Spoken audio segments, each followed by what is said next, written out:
Yo, yo, yo, yo, what's the biz? It's your local neighborhood super rig. Off in this thing. Here with my boy Briss. What's poppin', dog? What's good, bro? You know, it's always a great day when you wake up alive. That's how it works. You wanna know something? Ever since I got this damn surgery and shit, I actually feel that way, nigga. Not being able to fucking actually enjoy food and chew without immense pain, nigga, is I'm feeling so grateful for every day and shit, my nigga. Now I just got the swole Kanye look for right now and shit, but they said that should You go can't even away. tell. You can't even tell. But the worst thing to me is pain. Is mouth pain, bro. Dude, It's dude, horrible. mouth pain is insane. I don't know how the gay dudes do it, but shout out to y'all He said, for living how you want to live. Speaking of that, they talked about this on the interview we're about to have a conversation with. Cam Newton interviewed Corey Holcombe, and it was very interesting. As you know, Corey Holcombe say whatever the fuck he want to say.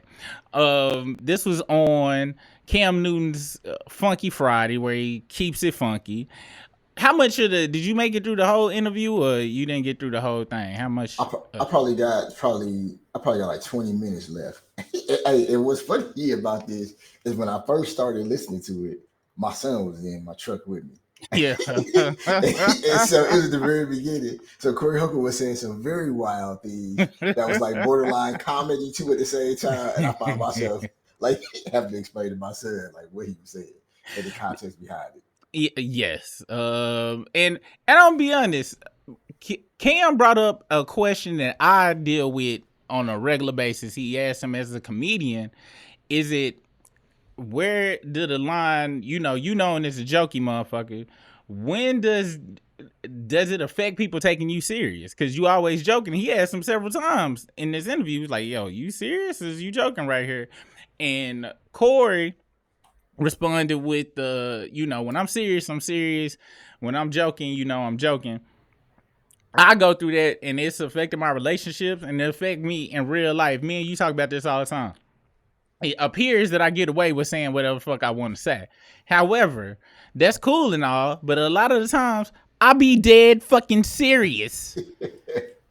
And motherfuckers be like, oh, you so funny. So I'm like, yeah, I'm funny, but no, I'm dead serious about what the fuck I just said. I hope you understand that. And that's a gift and a curse, because when my actions start going with what the fuck, then they be like, I can't believe you like that. I'm like, bitch, I told you that shit. The fuck?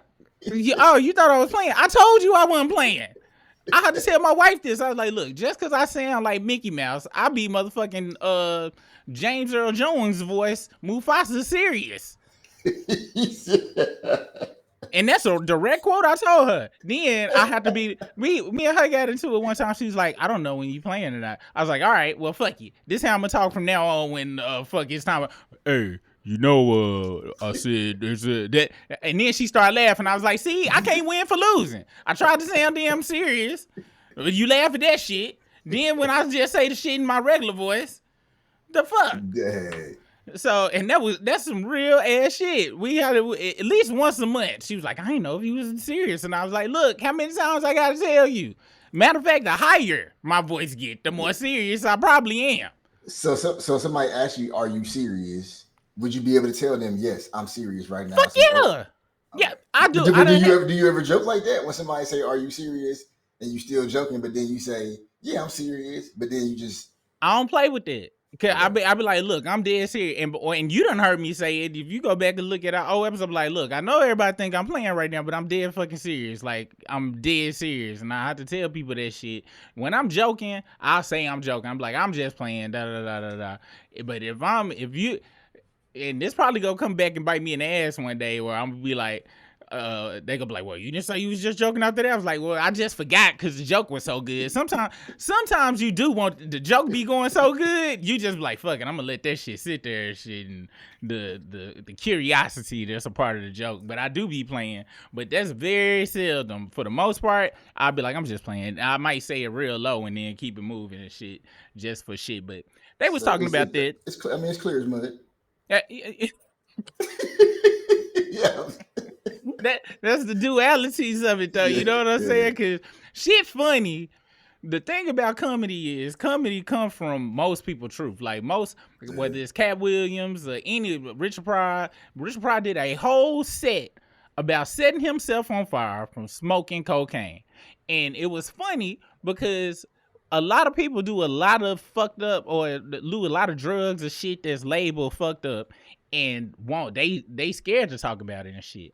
And people can laugh with him where he vulnerable. He like, yeah, I smoke fucking cocaine out of damn tinfoil and shit. Was so high I set myself on fire. It's a lot of motherfuckers that was in that audience that's done got pissy drunk and did some they done ran into a damn tree. To this day they think somebody hit them from what they told everybody else, but only them and that bottle of fucking alcohol know that they was pissy or they done did something. And so with comedy, keeping it real is a gift and a curse, because depending on your outlook of shit, people can be like, oh, well, this motherfucker just don't take shit serious. Nah, it ain't the comedians or people, you know, like that don't necessarily take shit serious. Half the time, I want to say we take shit the most serious. It's just you able to put it out there in a way to where you ain't judging it. You know what I'm saying? I think comedy is being able to talk about shit from a non-judgmental point of view, even if it sounds judgmental. You know what I'm saying? Which we go kind of jump around on this shit. I want to kind of go in linear terms, but they had a topic about, well, first off, I was reading the comments of the interview. And a lot of people was like, oh, Cam talking about this Keep It Funky Friday, but it's a lot of it seemed like he was trying to, you know, play both sides or not, but as I got through the interview, I was like, nah, I ain't get too much of that. You know what I'm saying?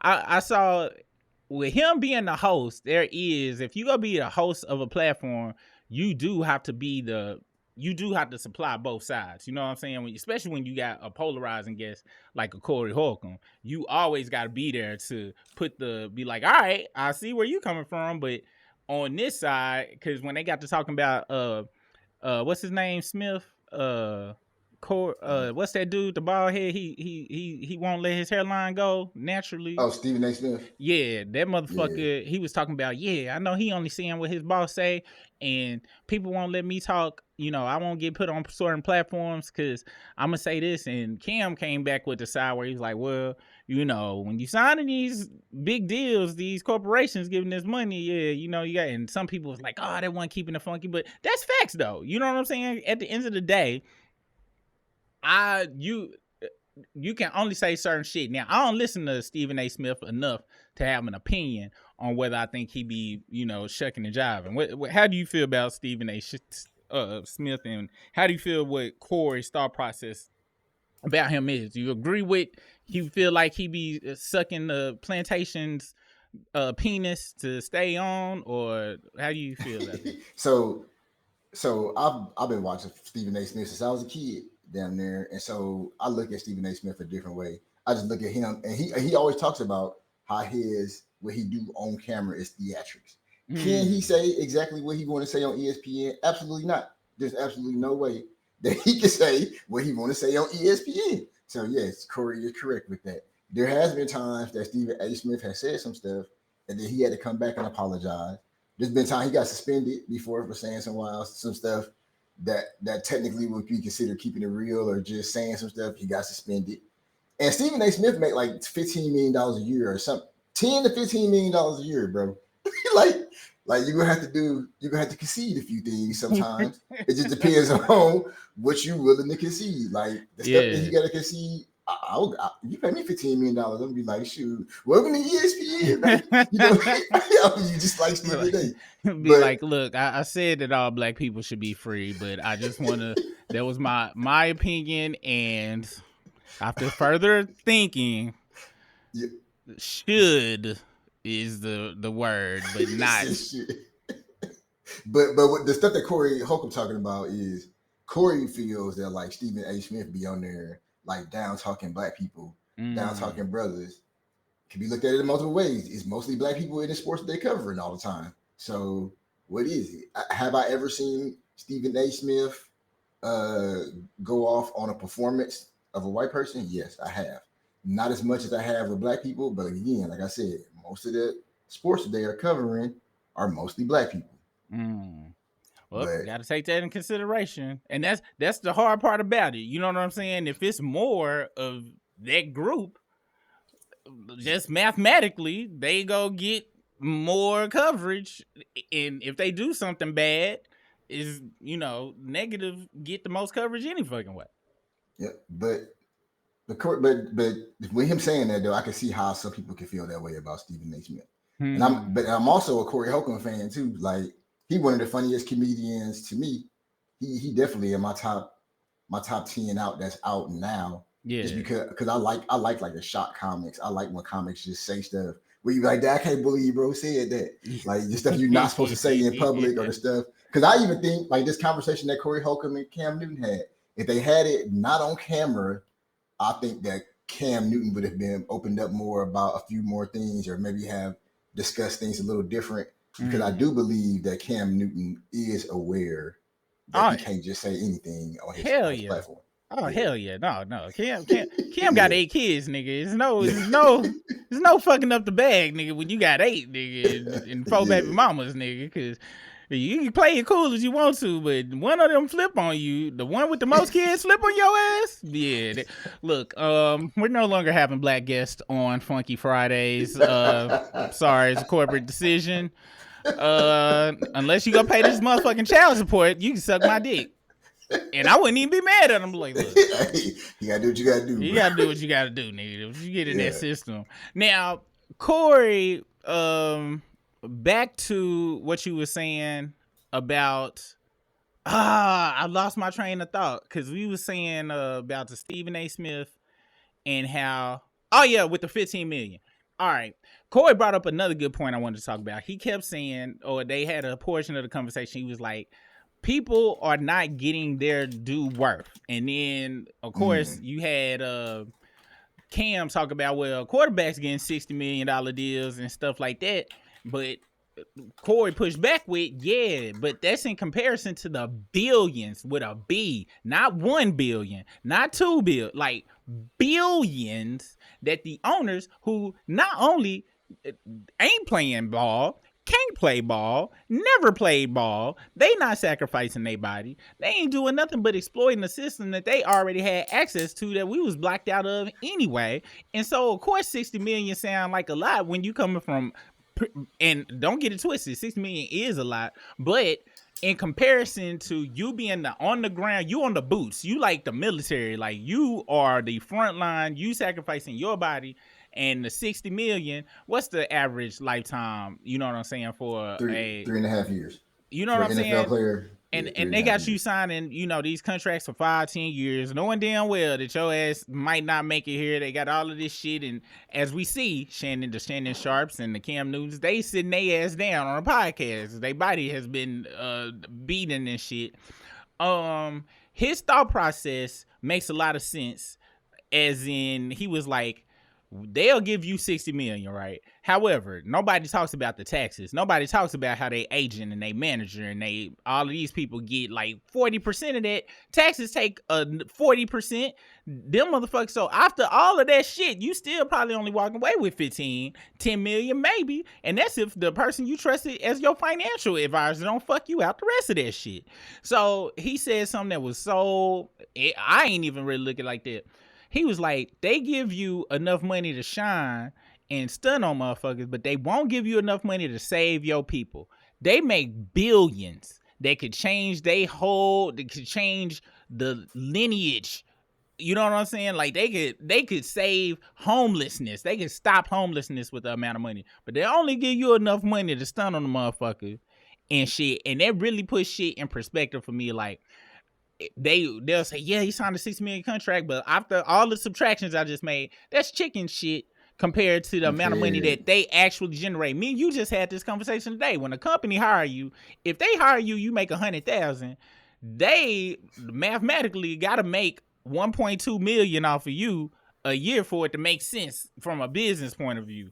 And with football, that's multiplied by, when you sign that contract, they take the rights to your name, likeness, all of this shit. They selling jerseys with your name on it, Wheaties commercials, all sorts of shit. You get a smidge of what the fuck they seeing in perpetuity.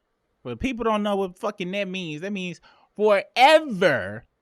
And that was such a great topic. I'm glad they talked on. I wish they had kind of got more, because Cam was paying the other side like, but 60 million is life changing money and shit. But he didn't go into the breakdown of what 60 million looked like after reality come in. And especially with Corey Holcombe hitting the part, he was like, yeah, you talking about all these people. When he talking about Stephen A. Smith, he like, all of them can't say what they want to say. He was like, and y'all can't, like, but y'all can't do it. Like, but they would have no show if it wasn't for y'all. Nothing. That's the thing, like, no show. And like, unfortunately, what I'm about to say is gonna put a chink in one of our ongoing debates. But you always say it, the pen is mightier than the sword. The owners and all of them, they make the rules. They put the business, the business of the football, the business of the sports talk.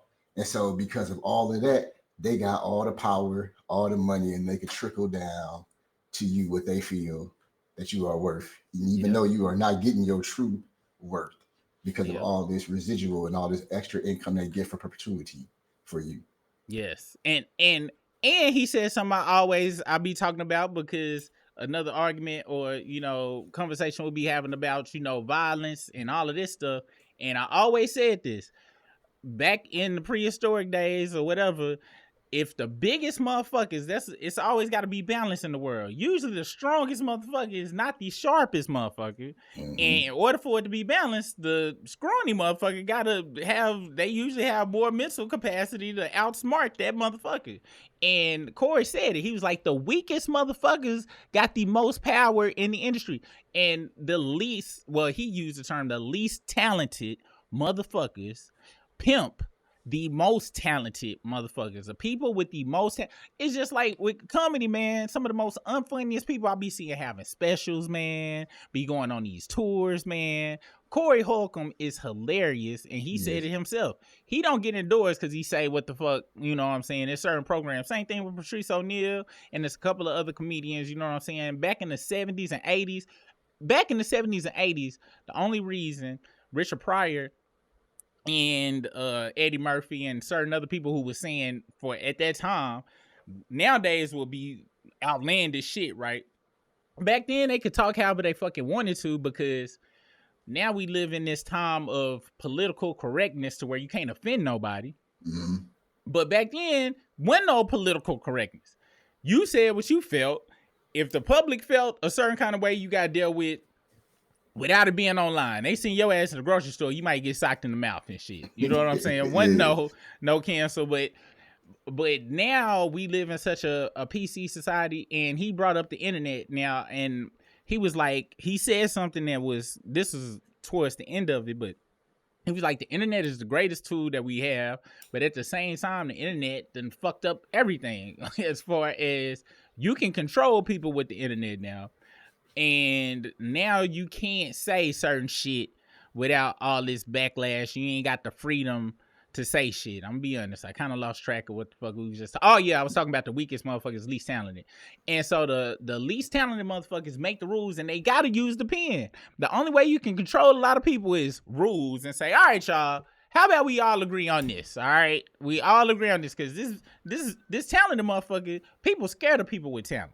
People scared of people that's not afraid to talk they mind and shit. So you got to use the pen to be able to silence them motherfuckers, and you got to be able to use the pen to put the headlines in the print. That's why media is so powerful, man. The newspaper back in the day was the social media at the time, and if the newspaper said, Brisk is woman beater, more of the story on page 17, don't nobody go to page 17. All they do is read the front headline, like, I didn't know, but I'm not surprised Brisk be beating hoes. I could go to page 17 for more facts, but they spent all their money to put it on the front page. I'm going to just ride with that. Because that's what we do. Me and you talk about it all the time. We get caught up. We going on Instagram. They be like, yeah, so-and-so. You be like, you send it to me, I send it to you. Be like, damn, I knew that nigga was XYZ. Then you go into the damn details of it, and then these hoe ass motherfuckers, man. Yeah. And so that was a good part of the conversation too. Next thing, the topic that they talked about was Kim Kardashian. Now, this is the only time where Kim tried to hold it on some even shit. I was like, come on, nigga. And I'm glad Corey brought it back. But basically, Kim said some shit. He said Kim Kardashian has cultural impact and influence, and she's one of the most influential women on the earth. Now, when he said that shit, I got what he was saying. All right, which is true to a certain extent. But then he said she is one of the biggest moguls, and that's where Corey was like, hold on, nigga. Is she the mogul or is her mama the mogul? Because I have seen any talent come from Kim Kardashian herself. Even on the sex tape. I remember when the sex tape, I was like, that's some boring looking ass head right there. Like, it's pretty mid. It was very, I'm going with low grade. It was very, she one of the motherfuckers where they think just because they pretty and shit, you supposed to be just, oh my gosh, she's sucking it. But like, nah, bitch, you ain't put in, there was horrific work being done in it. And when she blew up off of it, I was like, that was some of the worst head I ever seen. How is this bitch famous? But Corey plugged it in. Now, the Corey put it out there like her mom was already plugged in with Hollywood through OJ, who was in movies and shit through the 80s. And before, he got pegged with the murder shit, this motherfucker was the most beloved nigga. He might have been top 3 most beloved niggas of all time in history by the general public of white people. Yes. And so she was plugged in with him. Fucking one of the biggest lawyers of all time she was plugged in with. And the biggest transsexual of the century she was plugged into when this motherfucker was on Wheatie boxes and shit. She already had the plugs. Her and Ray J already put it out there that they had fucking was like, yo, we go flip this sex tape into some pimp shit. So do you think Kris Jenner been out here pimping Kim K and them when they was kids? Dude, pimp Kim K, pimp Kylie, pimp the mannish looking one that's probably OJ's, pimp Courtney. All of the motherfuckers been pimped, and Kim got pimped the most publicly.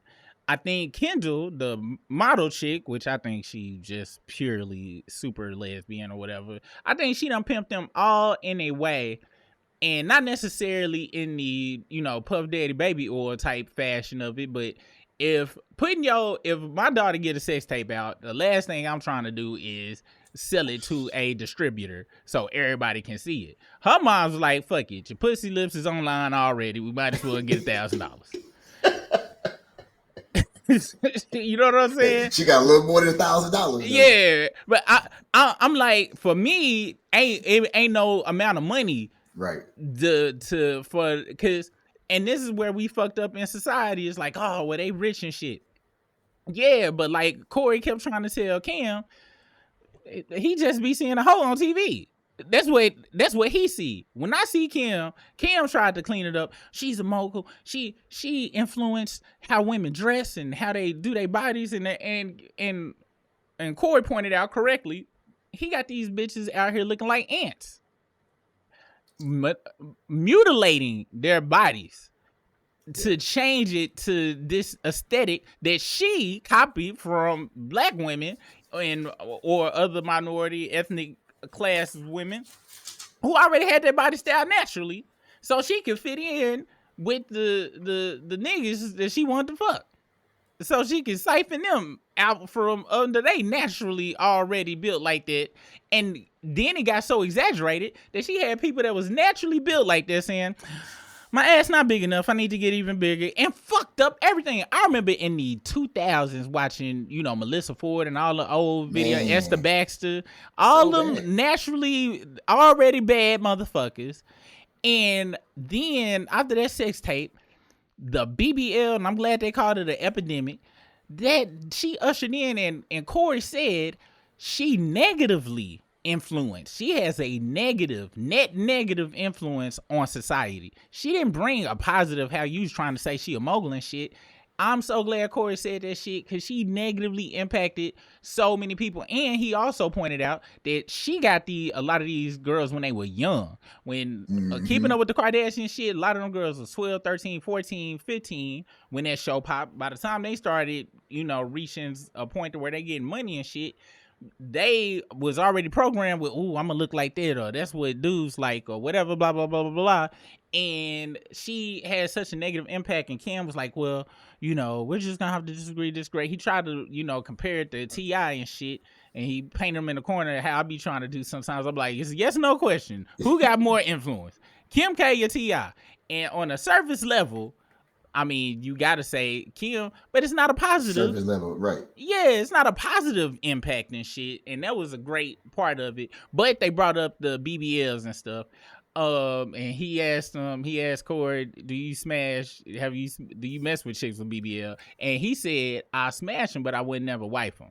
Yep. How do you feel about that? Are you a fan of the BBL body type? Will you smash, but then that you are going to dash because of the decision he made? Because he also said, and I quote, a bitch that will get some Air Jordan shit stuffed in her head, crack her ass open and put some Air Jordan shit has mental issues.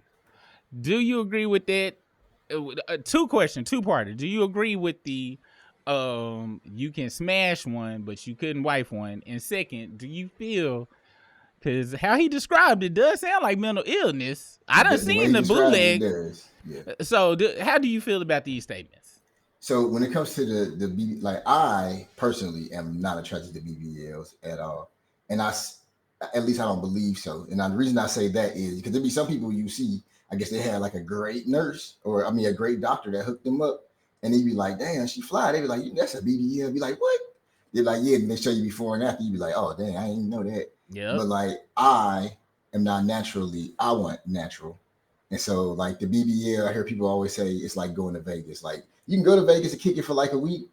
You can go to Vegas, you can rent you a Lambo if you want to rent it. You can have a good time, but you are not going to do that with your regular life situation. And there's a lot of women that just don't understand. Like, because I didn't realize like how serious, but I hear so many women say, well, dudes, like, if you see the comments or you see the likes on Instagram, be like, yeah, like a mug will want to smash a Cardi B or something like that, but he want to marry a Claire Huxtable. Yes. And I'm glad you brought up that analogy about the Vegas shit. That's just, it don't even make sense to buy a Lamborghini. I wouldn't want to drive a Lamborghini every day in general. It's too many problems. It's too many problems. And why the fuck I want to be on a fucking street? I got to take my kids to school and shit. The damn speed limit is 40. Why I want a car that can do 180, but I can't never max that out? You know what I'm saying? And that's the thing, like you said, that's some cool shit for the weekend. But after that, you put the toys up. And that's how we look at BBLs and all of that shit. That's a toy, play with. And to be honest, I don't like plastic surgery bodies. I done touched them, felt them. It's like, it don't feel good. Like, it especially when the proportions off. Oh man, it just looks so silly. Like, I'd be like, man. First, I used to be like, man, these mugs, what's wrong with them? Now, like, I literally be looking at like, man, I feel sorry for the fact that they felt that they had to do that for something. Yes, and it's men's fault. A lot of men. Corey Holcombe was part of. Corey Holcombe part of the problem. Yeah, Corey. Remember, one of my favorite Corey Holcombe jokes was this bitch tried to come up in my house, her stomach looking like balled up homework. That was a great joke. But that's after somebody had your child. What you and everybody don't snap back the same. So that would, hearing that, I could see how that would make a woman in the audience be like, well, shit, maybe I need plastic surgery because apparently all these niggas in here laughing. Don't nobody want my damn balled up homework looking ass stomach. And so I could see, and that's where we got to take, I hate this word, but we do got to take accountability for the jokes that we say, because we be joking. But everybody know it's a smidge of truth in all jokes. But so let me ask you this: in your lifetime, how many tar baby black ass person jokes have you ever heard? And I don't see you going out and lighting your skin. Because luckily, by the grace of God, I would go home and tell my mom, I'd be like, yo, they calling me blackie and shit. She'd be like, look at your skin. They jealous. Look how it glisten. Look at it. They wish, for real, she would just lift me up with it. She'd be like, yo, man, them some jealous ass motherfuckers. Well, wait in 5 years, see what them hoes tell your ass. I'd be like, all right, mama. But some people ain't got that when they go home. You're right. I can only imagine what would have happened if I went home and my mom was like, "You is kind of crunchy. I gotta be honest." Who And that's knows why I how say, it would have turned out? and that's why I say, like, as I get older and I look at things differently, I look at them and I be like, man, I feel bad for whatever is going on the inside of them to make them feel they need that. Yeah, but like I said, that's why parents being in the house is so important and being realistic with your kids. Because she was right, nigga, and as you see now, my skin was glistening. I had some beautiful ass skin. Like they was really hating. They was calling me crunchy. I never went to school ashy or crunchy. I was always hydrated. My skin was always glistening until I got to 10th, 11th, 12th grade. I got bad acne. Other than that, though, fucking we gotta take, when I say take accountability, Cat Williams said it himself. It's esteem of self. Self-esteem. Shouldn't nobody be able, but that's like us just saying some shit, right? Shouldn't nobody be able to affect your self-esteem? But you hear some enough without nobody challenging it, then you any human go probably start to believe it if nobody challenges. If you don't go home, your mama don't challenge the shit, and we got our own, everybody got our own securities. It ain't like I ain't never look in the mirror and be like, damn, I am pretty damn black or whatever the fuck. God damn, is it that bad? And I looked at, had a mama, go back to school next day, I got some memo. Bitch, you jealous. Bitch, you ain't got no lotion on. Boom. Now I get a laugh, and now, you know what I'm saying? But if you don't got none of that, and so I kind of go back to, we can't be mad at the same. It's complicated because we go back to the Instagram thing, right? You said in the comments, niggas be thirsty and they'll be like, ooh, look at that. I can't blame a woman for thinking that's what men want. If you go online and niggas is talking about, oh, you bad, let me drink your bath water, let me pay. Because niggas be in there, let me pay your rent. Oh, I'll pay. Like, niggas be in there really on some, I'm talking about drought-tastic thirst, my nigga. Like, so, and if a woman continuously seeing that, but she go out in real life and niggas ain't even looking at her, and we all, nigga, speaking of going to Vegas or going to Atlanta and shit, them are two of the most head-turning ass places ever, where you go to Lenox Mall, every 30 minutes, every 30 seconds, you go. Yeah. And you look around, and 9 times out of 10, it do be a BBL, especially Miami, fucking Atlanta, Vegas. You 9 times out of 10 when you look BBL, face done and shit like that. But women don't understand men. We visual, but we visual on some temporary shit. Like you said, we just looking at it as a weekend type shit or some 20-minute type shit or something like that. We ain't looking at it like, yes, I want my wife, the person I take to dinner parties and shit, to have one of the fattest asses of all time. It's not even, hey, Cam was talking about, he's like, you can't even take women with BBLs. You can't even take a voluptuous woman to everywhere. Yeah, because they like, bitch, why you dressed like this? Like, bitch, this is how the dress fit on. My daughter has a body type that is not of her fault. She only 17 years old. She wears certain shit, and I'm like, you can't wear that shit out there. She be like, all my friends wearing it. I go to the school, all her friends wearing the same shit. The motherfuckers is built like a damn side of an iPhone. So it don't look bad on them. And it don't look bad on her, but on her it look like, why the fuck who the fuck you trying to impress and show off on? She ain't. That's just her body. And she just want to dress like the friends at her school, and there don't even be no revealing shit. Unfortunately, or fortunately, however the fuck you nasty little 17-year-olds out there want to look at my daughter. Fucking you filthy McNasty niggas out there. But unfortunately, you can view it like, oh, she trying to show. No, she ain't. That's just her body type, and they don't make clothes for that body type where it don't look like it's trying to bulge out and be shown. You know what I'm saying? So it's kind of like a catch-22 in this shit, and people go look, and just this is where we kind of is fucked up, right?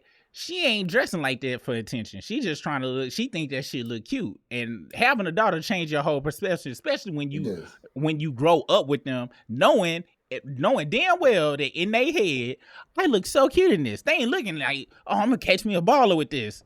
They like, I like this. I seen Hannah Montana wear it. I'm gonna wear this shit. And da. But we, from our protective point of view, like, you look like a filthy whore. You go upstairs, you take that shit off. You don't say that, but this in your head. But once you grow up with a girl and understand, be like, damn, man, they don't. A lot of time in their head, They trying to look cute They, for themselves and shit, yeah, and it's that's what it's they very think it is. innocent in their heads. Yeah, so it's like, man, it's hard. But then on the flip side, once you done lived, you go to the strip club and you hear these bitches like, oh yeah, I'ma snag this nigga, watch this shit. And they pull the damn shit down, or pull the G-string to the side or whatever. If you've been blessed to go to Atlanta strip clubs, they're already butt ass naked and they just go and put titties in your face, whatever the fuck. Then you think, oh, it's purposeful shit. And this all go back to the Kardashian shit. Kardashians were purposely over sexualizing themselves and promoting that out as that's the image. And then on some other shit, he brought up the fashion shit. Kim Kardashian, half the reason she got with Kanye because he already had the plug into the fashion world and he dressed her. He the one that had her looking a certain kind of way. Just like he, now I ain't gonna front him. I ain't never mad at none of the pictures the paparazzi take him and his new chick, but this nigga's a weirdo freak. His most recent ex, where he had like a whole long sleeve outfit on with boots, puffy, look like it's warm, and she just be out there with like some pasty butt ass, and that ain't his ex. They still together. That was some bullshit. They still together? Yes. Oh, okay. And they went Tokyo shopping butt ass naked together. The shit crazy. So that part of the conversation, I was like, Cam, come on now. She is hortastic. Let's be, and she ain't even that smart. That's her mama. Her mama is the fucking, with all of the girls, her mama is the person that's orchestrating all that shit from the behind the scenes. He tried to bring up the prison reform shit she trying to do. Yeah, she, of course, I think nobody wants to be looked at as, oh, you just a big whore. You know what I'm saying? But they brought up a good point. You tell me what you think about this. He did say, he brought up T.I., right? And he was like, T.I. going, from rapping to comedy. He was like, so do you look at T.I. as a comedian? He's like, I ain't looked at none of this shit because I don't want to see open mic T.I. I want, that nigga to get really good at it. So I ain't got to shit on this nigga. He was like, well, you saying Kim is a whore or whatever the fuck from her shit. T.I. talked about, selling dope and all that shit. Do people not change? Is she not still the same person? Why does she forever get stuck with she's a whore, but we can't look at T.I. as forever? This nigga got off for motherfucking buying literal tons of guns as a pure felon that was on papers at that time. Got off, did one PSA. And we ain't looking at this nigga all fucked up and shit. Can people not change and shit? So how do you look at it like that? First off, is it a difference how we judge women to men between shit they do at a certain age and grow out, and then we always have this one tag for this person, but we don't have it for the other one? Like they brought up Brittany Renner and shit, and her changed the Islam and shit. What are your thought process on that? Do we do that? And is it fair? There are certain situations where women get judged more harshly than a man would in certain situations. And there are certain situations where a man get judged more harshly than a woman would. And what I mean by that, like if a man came out here and like stated he let his emotions out.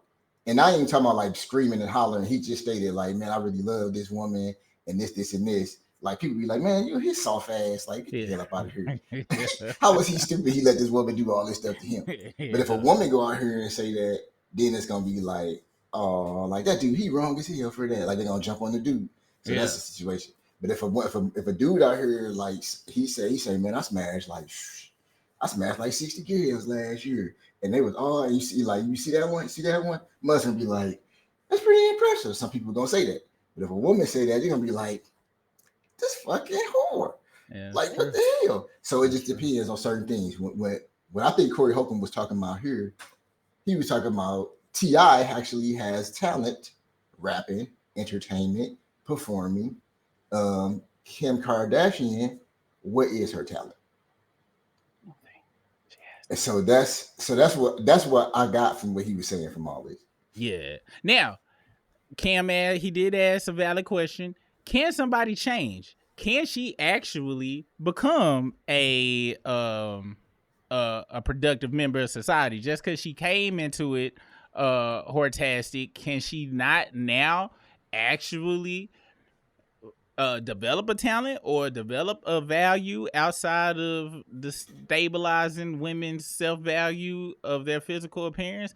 Can someone when do we not allow somebody to give them the grace to be like, you know what, you done enough actions to show that you ain't that, operating out of that same space no more? Okay, is Well, she afforded that? it was this one lady I heard about. She was a whole prostitute, like legit prostitute, and then she was hanging with one of the coldest persons that ever existed, Jesus. Her name is Mary Magdalene. I don't know if I say her last name right, but people can change. They can. Has Kim Kardashian changed yet? I'm not sure.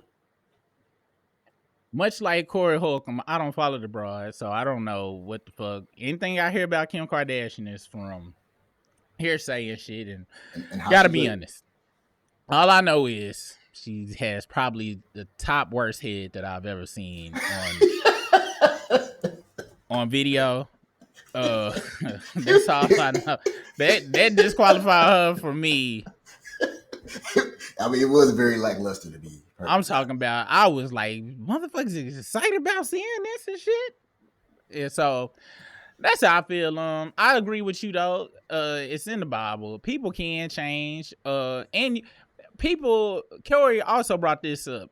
Sometimes people do shit out of just desperateness of their situation. Like he talked about how he used to, do fucked up shit for money, and he realized, I told you the same shit. I did some fucked up shit for money, and I knew deep down inside, like, yo, this ain't for me. Like, I don't like, or you don't like the person you turn it into, or something like that, and you can't change, or just never one for in you. It could be.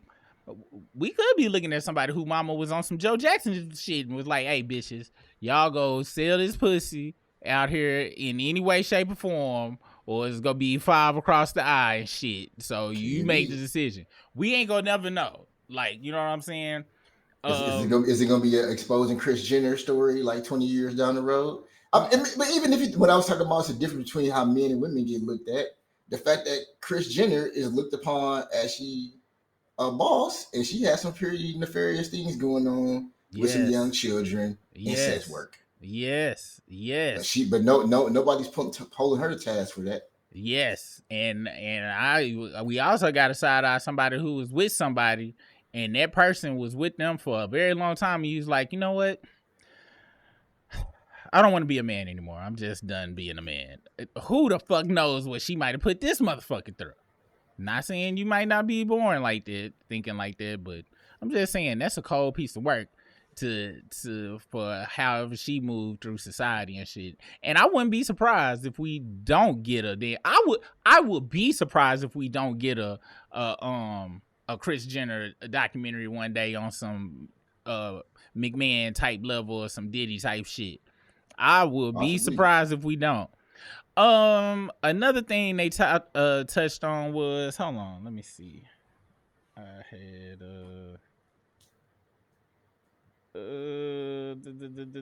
BBLs, you feel slept on, relationships, broken homes. All right, so they talked about powerful men and relationships and shit, right? And Corey Holcombe, and they talked about. I want to kind of lump all this together. They talked about relationships and powerful men and how most men can't be just with one chick. Most, especially dudes with means and shit, don't be with one chick. How do you feel about that? They feel like that should be, that's just how it is and that's the norm or whatever. And then we'll get into how you felt Corey was kind of fucked up talking about, hey, you ain't just fucking one broad right now or nothing, are you? But do you feel that is just how it is? Because if we go back in time, kings had concubines. It's always kind of been that setup. How do you feel about that? Do you think that is the norm? Do you think, excuse me, I burped if y'all didn't hear that. And I'm not editing this video. Corey brought up the fact that only maybe one or two men out of 100 could just be with one chick and really be cool with it. What are your thought processes on that? How do you feel about that? The great Chris Rock once said, a man is as faithful as his options. And so if you are a man that a hell of women is trying to get at, you can't even walk in a room without a woman losing her damn mind. I'm talking about the most beautiful women on earth is trying to get at you every day. A dude is gonna slip up. especially if a dude is new to that life. Now, if he's somebody who has been in that life for a while, women have been chasing him every single day. Because women, every single day, most women, every single day that they go outside, it is somebody trying to make an advance at them every single Yes. day. Yes. For most men, that is not the story. Most men walk around every day and they might not get no love. Now, it's some dudes that do. It's some dudes that do. Hey, and that's But saying it lightly. but for real though, like it's some Yeah. people that get no attention whatsoever. So Yeah. if they just now they fall into they making eight they did something that got them $800 million, and so now they out here and all these women coming at them, they gonna fall, they gonna fold, you gonna fold. And Yeah. so I stick to the fact that it's a lot of men are as faithful as their options, but there are people who can look at the bigger picture and be like, look, this is not worth it for me, or this is not the life that I want to live here. And it's also some women who understand that and it's cool with that. Like Yeah. everybody just got to do what situation is cool for them. If everybody living in their truth, if some women be like, look, buddy got he worth $1 billion or he worth $500 million.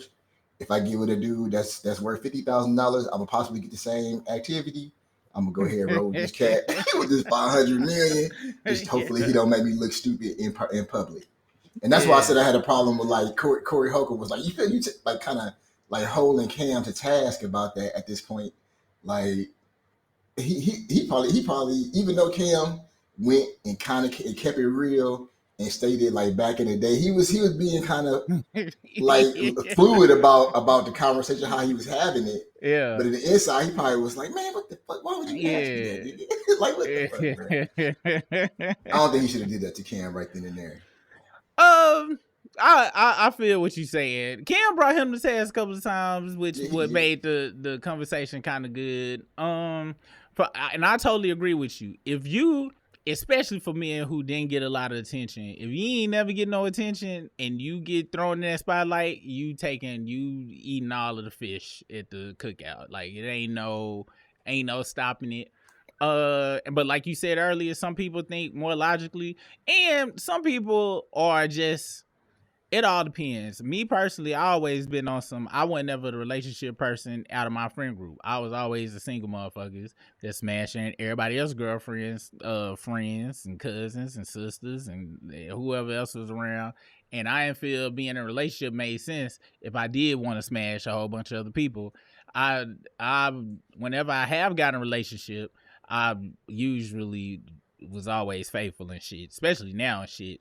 Back in the day, though, I never really did relationships and shit because it was like it's too many. It's too many Kim Kardashians walking around out here that I actually do got access to, and I think that's the biggest thing, though, too. Like, did you have access? Like for me, I would always, especially if everybody have drafts every once in a while, just because life will happen. But if you if you ever been in a position in life where you be like, I think I want some hoes. I'm about to go out and get me some hoes. And actually go out and be able to go get them. Yeah. Eventually, you get tired of that shit. After a while, it ain't even fun no more. You be like, all right. And you want, and they brought up something else about having a friend, a female friend, a woman friend that you cool with, then you attracted to, and you also respect them, and you trust them. If you can find all of that, you gotta lock it down. Like you got Yeah. to lock it down. Now, me and my wife always talk about this all the time. Both of us goofy as fuck. We like weird shit that most other motherfuckers don't like. And even though she look at the world completely different from me, because I'm a negative motherfucker. Most people don't look at the world negative as me, period. I ain't gonna meet too many motherfuckers like that anyway. So I'm always gonna be on the opposite side of that. But we can talk about whatever the fuck. And that's very Yeah. important. Talk about it. Ain't no judgment. Ain't nobody going off on each other, nothing like that. Then that's what it's about. But I think a lot of, especially when it comes to the sports world, I think me and you done had this conversation. A lot of them niggas don't be faithful because they entire life was sports before the money and shit. Especially if they was in like the what is it, the AAU or whatever the fuck, Yeah. the All the little kid. If you was in all of that shit as a youth, all you did was play basketball. Your whole life you had a ball in your hand And until you didn't have no time to really go out and experience girls and shit like that. Even if they was throwing it at you, if you were really trying to get in there, yeah, fuck them hoes. You was practicing. Then they get in the NBA. Then they pull Zion moves, get in the worst of the worst, locked up and shit, because they ain't got no experience.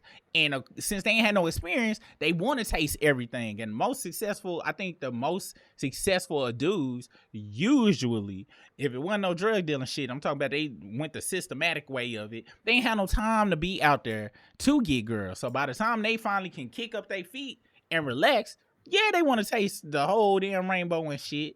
And it's very easy because, like you said, 800,000. But most women just gonna be like, look, like you said, look, I'm gonna get scumbaggery. I might as well get a nice designer bag from the scumbag. And even if when they was younger, if they was from Picayune, Mississippi, or they was from like some small town in South Carolina, they may not have had access to the type of women they got access to now that they are millionaires. It's different. It's different levels to everything. That is very true. You come from there and you go straight to Atlanta, you go lose your mind. You go lose your mind because a 10 in Backwater, Mississippi is a good strong 4 in Atlanta, LA. You talk about top tier superficiality cities where they putting it all on the line and shit. So the military knew what they were doing when they sent me to Wichita, Kansas instead of Florida, Miami, where I wanted to go when I was like 21 years old, because I'd have been in trouble. Dude. Now, that brings up another point that was, I think, is going to be a talking point. People are already talking about it. Corey said that he likes women that come from poverty because it gives him the ability to control them. Now he put it into perspective. He was like, not no Diddy control, like I'm drugging him. He put it in perspective. I don't want to forcefully make nobody do nothing, right? It's just, I know that I got a bag. This motherfucker paid $5 a month in rent. I come to her and be like, hey, every Thursday, I want some head or whatever for 20 to 22 minutes.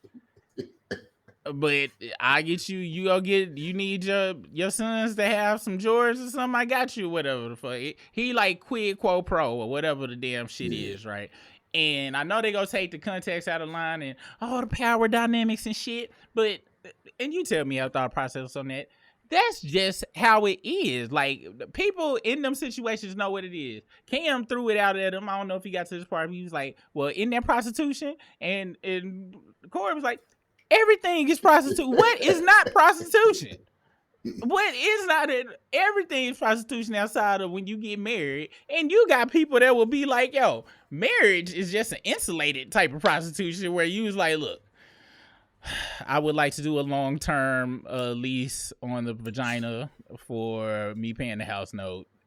Like, everybody look at whenever it's sex and money involved, you can convolutedly put it in a way of prostitution. But I know it's gonna be a hot topic on that thought process. But how do you feel about that process? Is that just I think it's a known agreement. If I'm balling and I'm messing with a chick that ain't got shit, I already know how she view me, and 9 times out of 10 she think I'm viewing her in a certain kind of way.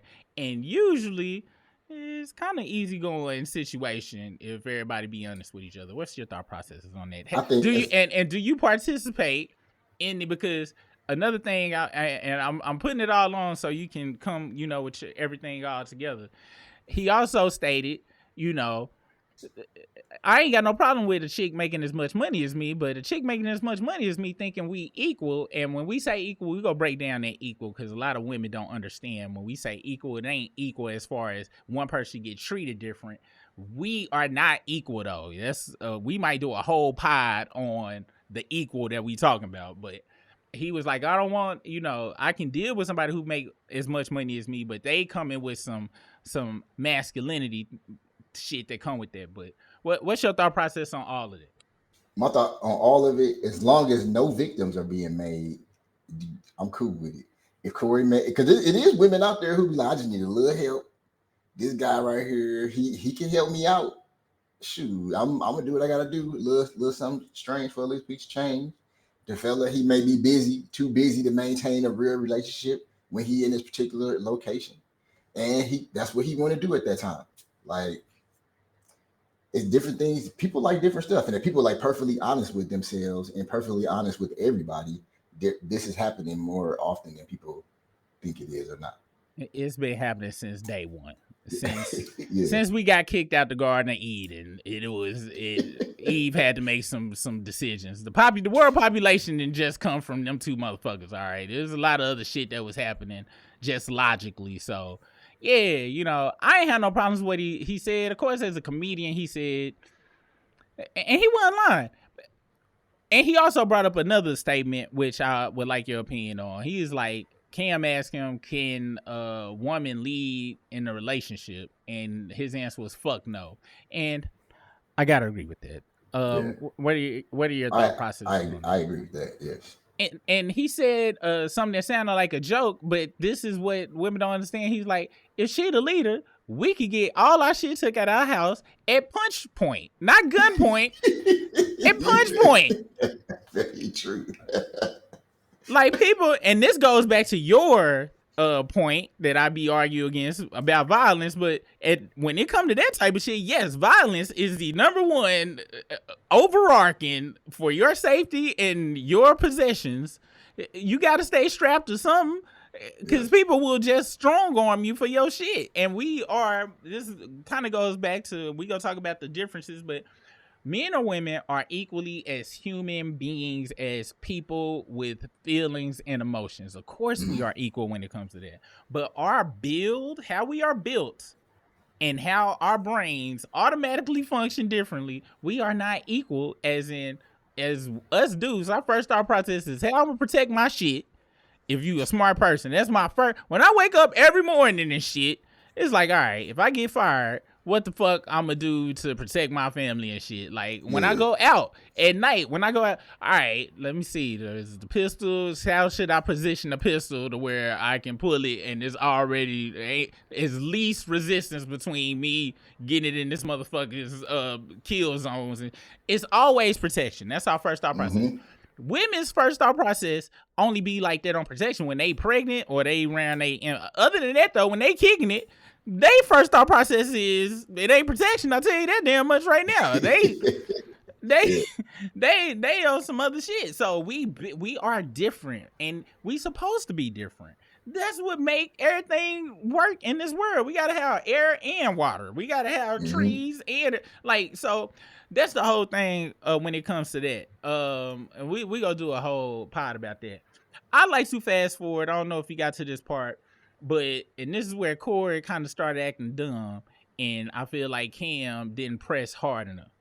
They got to the portion about what's his name, Boosie, and that was interesting. Yeah, that was interesting. I did hear that. Yep.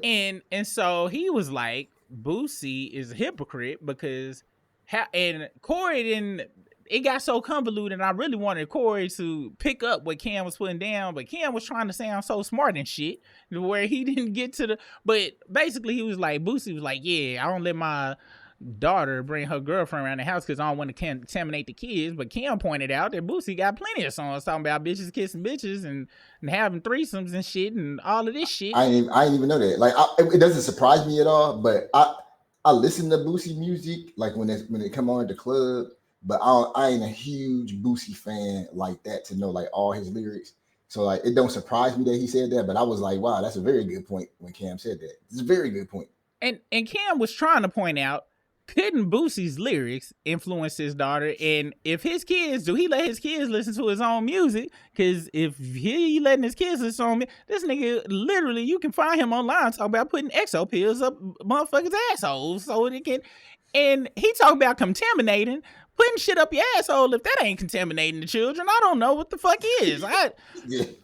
If you gave me a list of people in Boosie crib, and you said who is contaminating mugs the most, See, you at the top of the list, my nigga. Yeah. So, cause he has talked about putting money on niggas' heads. He done said a lot of shit. But the hypocrisy was, if you talking about two red bones kissing in the back seat, what if your daughter heard that and was like, you know what, I want to kiss me a red bone in the damn back seat. Daddy said it's cool and shit. But now you trying to villainize her in the house. Me personally, I don't feel at its core, I don't feel nobody chooses. And when I say chooses, I ain't talking about the niggas that want a record deal and was like, yes, Puffy, I will suck it. I ain't talking about them niggas. I'm talking about motherfuckers who really attracted to the opposite sex. I don't think that's nothing you can make yourself be. You know what I'm saying? Like, I think if she like licking pearl tongues and shit, this is the fuck she like. And she can't contaminate this. I had a couple of gay cousins growing up. Seeing them niggas, I didn't be like, you know what, Antonio's gay. Maybe I should try this touching balls. Maybe I'm missing out on something. Never. No, it was like, true. Wow, so you like balls. That's what you like. Really? I like titties. I also have a bunch of family members who are gay, and it never made me want to try being gay. Never in my life has seeing anybody be gay made me want to, because it's not in me. I don't have that attraction.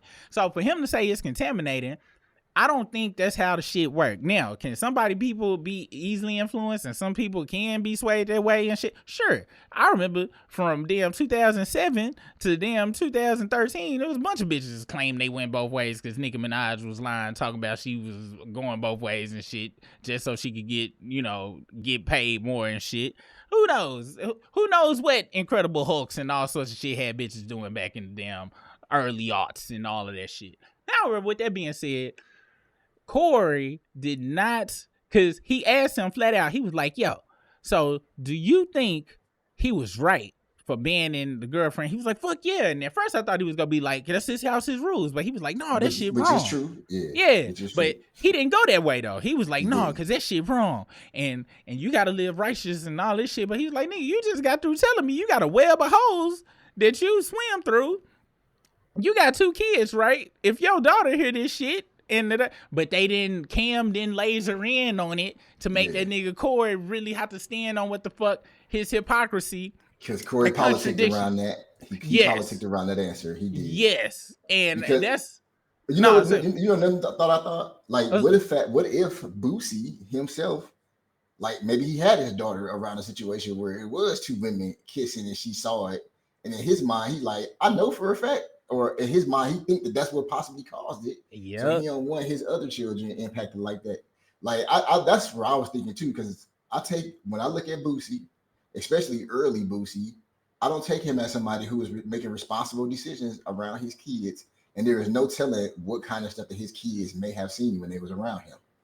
We got to be honest. We're talking about a dude that said he had strippers fuck his. How old was his son? He was not 18. And he's letting, you know what I'm saying? And this something we never really pointed out. Them women, they're kind of some pedos. Not even kinda. They are pedos. And they get glossed over. Remember I was talking about some things that women do that if a man did, it's I'm trying to think if Chris Jenner or whatever back in the day was like, yeah, when Kim was 14, I had some guys from the Lakers come through and run the train on her. What the? Who are these guys from the Lakers? And why are they not under the jail right now? Under the jail. Would have been under the jail. Yeah, and nobody, we don't go there because, at 14, one of my principals, she was the vice principal at my junior high. Dude, she had to throw it at me. Nobody would have knew. Never. These motherfuckers, I would have never told nobody. And I would have told my therapist. I'd have been like, yeah. And my therapist would have been like, so how did that negatively impact your life? Negative? What are you talking about? She set me up. I don't fuck with nothing but bad bitches because of her. What are you talking about? Like, she put me on the... I never went below that. I was fucking the principal. This bitch had a pension. What are you talking about? Yeah. I was fucking pensions at 14, man. My wife right now is CEO of a 500 Fortune company. Look, you may not be the therapist for me. I'm coming here to tell you about my damn my anxiety, and you talk about me fucking this temp principal like it was fucked up. but Boosie, that is very hypocrite. That's and yeah, you know what I'm saying. I got a boy and a girl. You got a boy and a girl and shit. Mm-hmm. And as I done noticed, I didn't raise my kids no different. To be honest, like the same rules. I don't want neither one of you motherfuckers to come back with no babies. I don't want neither one of you motherfuckers coming back, doing shit. Like the only difference is my daughter is the person that allows women are the people that allow sex to occur. Like if it's in the right, if everything is on the up and up, ain't no Diddy shit going on. It's always up to the woman. Be like, okay, let's go down. That's it. The only difference is in my talks is, son, hey, don't be taking nothing because they got to offer it to you. You can. And nowadays, you can only try to persuade a little bit. Back in my day, you could be like, "Come on now, please." Come. Now that's called what's the word? Coercion. What's the word? Is I pronounce it right? Coercion. I know what you're talking about. Yeah. Now you only ask twice, like the damn people on the call when they trying to get you to subscribe to something. Just if she say no twice, just leave it alone and shit. We ain't trying to have you go to jail and remove her from the list. Yes, be like Be like, all right, well, I got 2 no's. Well, you know what, Brenda, it was nice hanging out with you tonight. I think I'm gonna drop you off at the crib, and I probably will never talk to you again.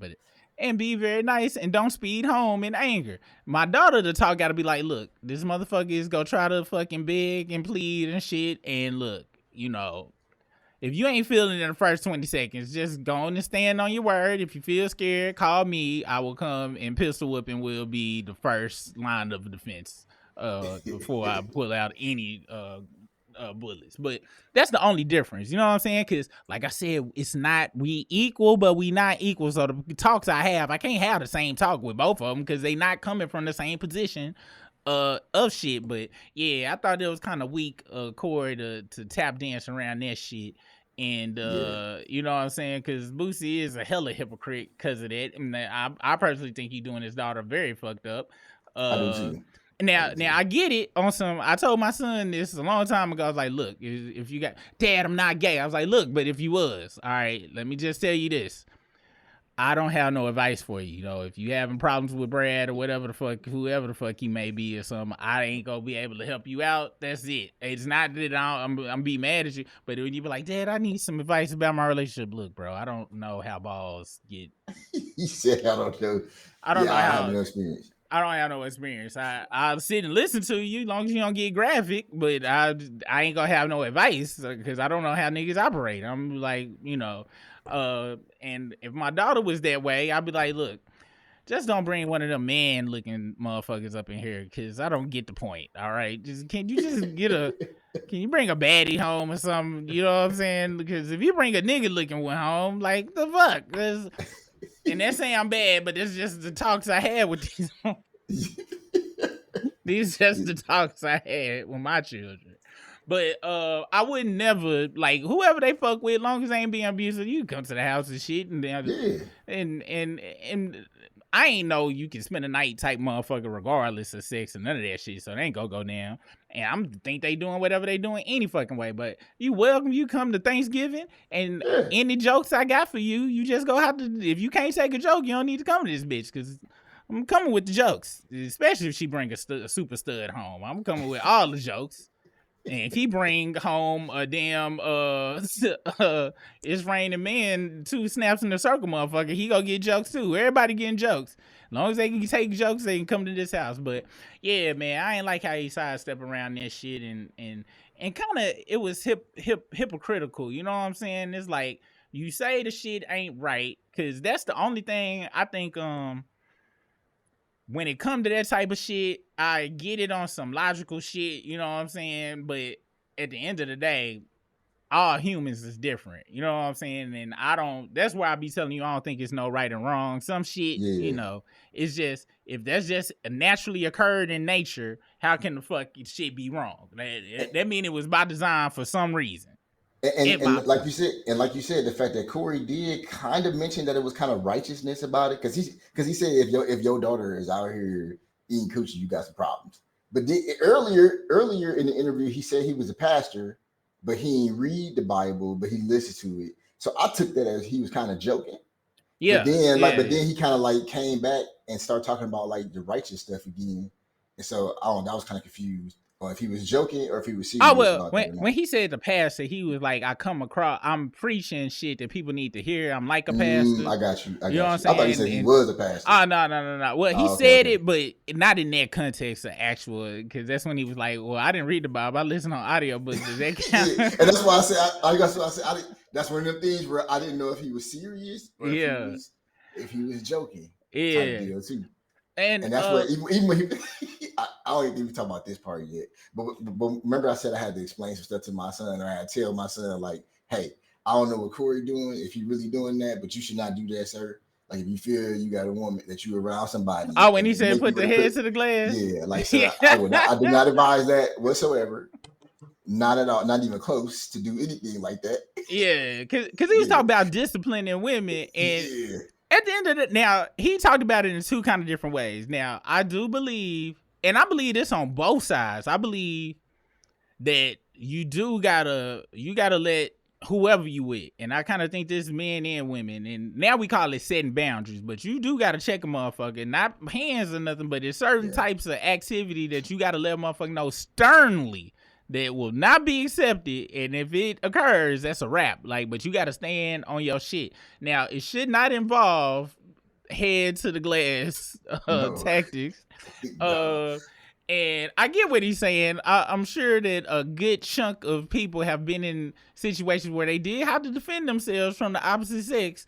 And nowadays, it just sounds like, oh, you abusive. Like, no, motherfucker slap the shit out of me, goddamn it. You got to, at minimum, restrain the motherfucker. Yeah. At minimum restraint. If they continue to further come with the physical assault, at that point you can do nothing but defend yourself. It doesn't matter if it's man, woman, child, or dog, cat, rat, parrot. You go how to defend yourself. But the whole discipline if I gotta be somebody, I gotta discipline. I'm with the wrong motherfucker. Period. And that's what he said too. Yeah, like but I got the joke about that's just no different than the joke Chris Rock said about I never put my hands on a woman. Never. You should never. But I sure shake the shit out of a bitch. Like, bitch, what's wrong with you? Why are you talking like I do remember him saying that. but you know, now I wanted to get into another thing he brought up. I brought up the Boosie. All right, did you get to the Will Smith part? Where he said that he knows some things because he live in LA about Will Smith. Yeah. I did, yeah. And which I ain't had no problems with. I mean, if you saw any of the Red Table Talks, just him and the whole fucking, if that ain't nothing, if didn't nobody think that from that whole embarrassment of the Red Table Talk, cause talking about the Agostina shit, and he just, I'm sorry, no none backdoor taking it motherfucker just go handle that shit like that. And no offense, if that's how you want to live, I don't give a fuck. But I'll side on it. Now, I just wanted to bring that up because he brought that shit up, but then segue because they went straight into the Shannon Sharp shit, and he was like, "You seen how Shannon got out that damn Jeep that day? That nigga was switching. There was nothing else I needed to say." But he was talking about how in L.A. Shannon be hanging with his homeboy all the time. And I'm gonna be honest, the homeboy, the stylist dude, I'll be honest, they brought up the whole tape. That further pushed me towards the thought process of that tape. I didn't think he was that insecure about people thinking he was gay. And I'm gonna be honest, when the nigga doing the interviews, I mean, I don't know if you don't get the vibe. I get that vibe.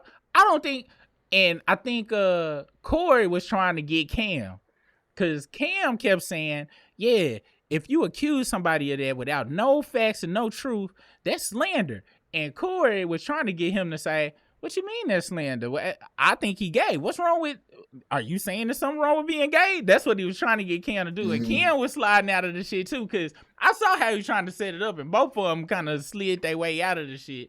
But that's my whole thing about it. If Will Smith is gay, if Shannon is gay, it really don't fucking matter. Motherfuckers still go watch these motherfuckers, no matter who they might lose 200-300 followers out of 6 million of motherfuckers, but don't nobody really give a fuck.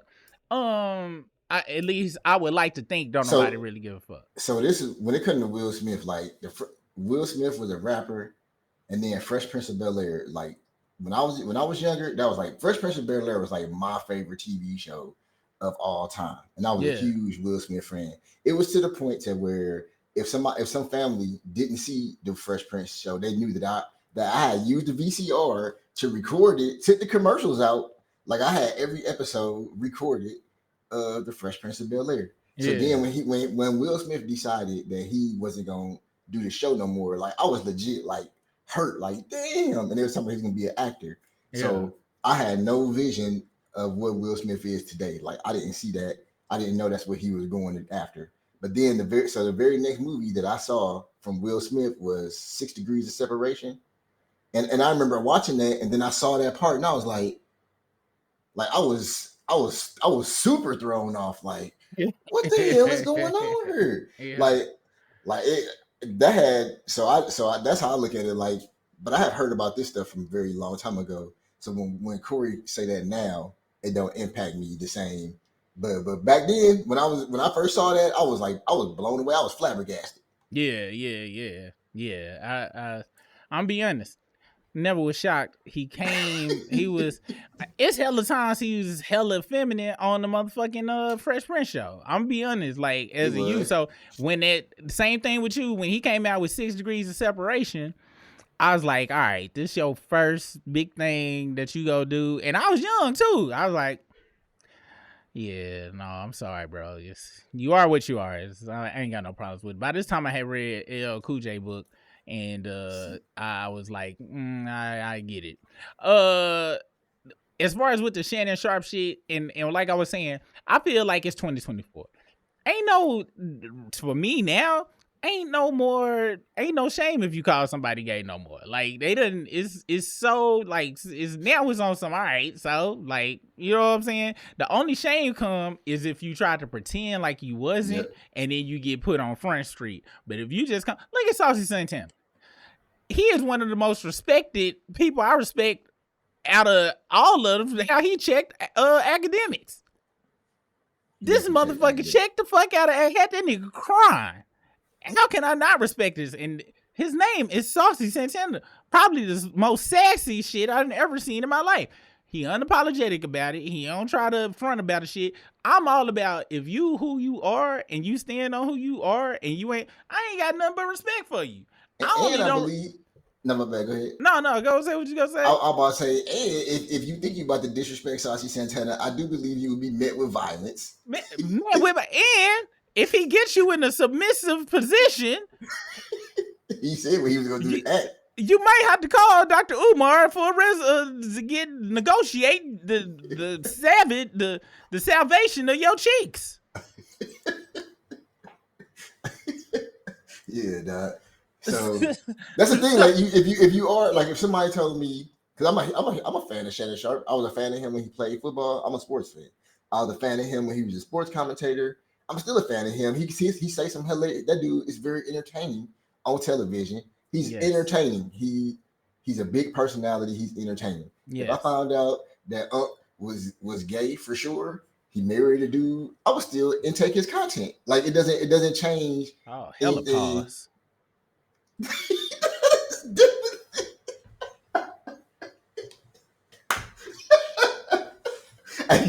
You could look it up. I had to replay it in my mind. Like, yeah, that did sound horrible. Yeah, I was still. You know what I'm saying? Ain't nothing stopping. Yeah, ain't nothing stopping. I think we passed that whole shit. You know what I'm saying? Like, people that don't really, you know what I'm saying? Like I had watched the Little Richard documentary and shit, and everybody had their thought processes about, you know, Little Richard shit. They don't stop shit about that news talent. And nigga, as long as you entertain it and you got a talent and shit, to be honest, it ain't no, I don't give a fuck.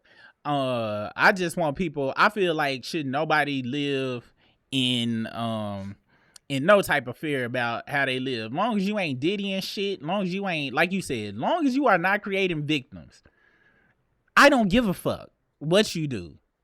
Yeah, but why I like that particular one topic, like when it comes to sexual orientation, like I don't even understand like why is that such a big deal? Like people be saying, "Oh, I'm gay" or "Oh, I'm straight." Like, why do people even got to bring that up? I'm gonna be honest. Hollywood was founded by the LBGTQ, but for some reason, this is my thought process. It's my own conspiracy theory. I think they knew that since the masses was not like that because they used Christianity to take over the fucking United States and shit. Got the Indians and everybody else, they do missionary shit and got them under this doctrine. They was like, all right, well, we done program all these people to think this one way. Well, we can't come out like this, so we go. It's kind of like I think thou protested too much type shit. I think it like motherfuckers tried to cover it up so much to where they created their own environment for the shit. You know what I'm saying? And then really that's a whole nother that's a hateration nation topic we gonna have to go on that one, to be honest. The last part around the end was his Trump. He brought up Trump versus Kamala. And he asked him, now Corey, let it be known, he's like, I don't vote. I don't believe he called it goofy shit. Which, hey, to each his own and shit. And he said, I want to preface it with this because I just want to come in. He was like, I'm not promoting Trump. He was just like, I think Kamala fake. He's like, I think Trump a bigot, but he don't hide it. He feel like she hides her bigotry. He brought up the fact that when she go home, she don't go home to shit that look like her, which I got to start thinking about some shit. I know a lot of homeboys that are super pro-black, but got a white wife. And they kids don't look nothing like them. And I got to think, I was like, so can you be for your race if your spouse is of the opposite race? What are your thoughts about that? Is that a fair judgment to say, hey, how the fuck you for this race of people? And we gonna go to her job and all that shit. But I always think about that because shout out to my brother. I love you, my brother. My brother is one of the most pro-black motherfuckers. And shout out to my sister-in-law, who is as Caucasian as they can be. And I be thinking about it myself. I be like, how does that work? So is that a fair judgment? That's one of the judgments she gets. Is that a fair judgment? Can you be for your people and married to the opposite, to some who may say the opposition of your people, and it be authentic? I think it's a fair question, for sure. I think it's a fair question, because like if somebody you gonna say to somebody, if you so pro-black, then why ain't everything in your life pro-black? But I say it's a fair question. It's not a question that I ask because people because Dr. Umar, people always ask him about that because he says his uncle, one of his great uncles or great somebodies is Frederick Douglass. Frederick Douglass ended up being with a white woman. Harry Belafonte was with a white woman. I guess a lot of people who have done great things for black people and great things in black history who have ended up with women who didn't look like them. Now, Frederick Douglass had somebody before, but I don't know. So to answer your question, the jury is still out on that, but I would lean more on, I think that people themselves can still be pro-black with somebody who's not black. And I seen it. But I can't, but it's not nothing that I can say I'm gonna stand 10 toes down on. And if somebody come with some very true statements, it's one of them things where I don't have a straight answer for that. Hey, I'm only gonna know the answer when the final race war happen. If they put I'm be like, so are you gonna put them to sleep or you need me to do it? Because somebody got to do it. All right, so if they put them to sleep, then I'm like, all right, you was down for the cause. These are just jokes, people. These are just jokes.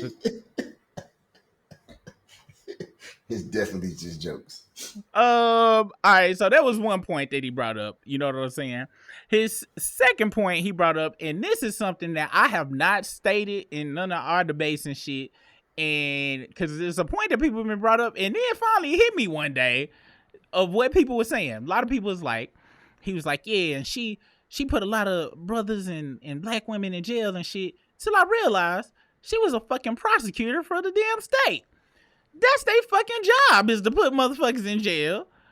And since the whole system is set up to put niggas in jail, any black person that is a fucking public prosecutor for the state, that is their job. No matter who it is, whether they run for your job as a state prosecutor is to put everybody in jail. Really don't matter the color, to be honest. Your job is just to put people in jail. But systematically, the whole system was to put motherfuckers in jail. So when people bring that up, I'm like, well, I mean, anybody that take that position, that's their job to do it.